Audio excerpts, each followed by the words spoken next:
ज्ञानोबा रयाला मांड खायचं म्हणून खपराचा तुकडा न्यायला आली हो. मुक्ताबाईच्या हातातला खपराचा तुकडा विसोबानं घेतला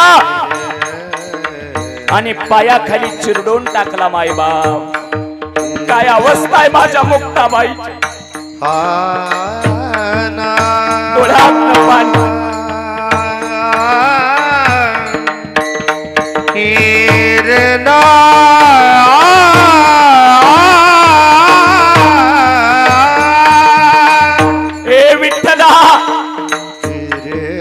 रडणारी माझी मुक्ताबाई ज्ञानदादाच्या समोर उभा राहिली.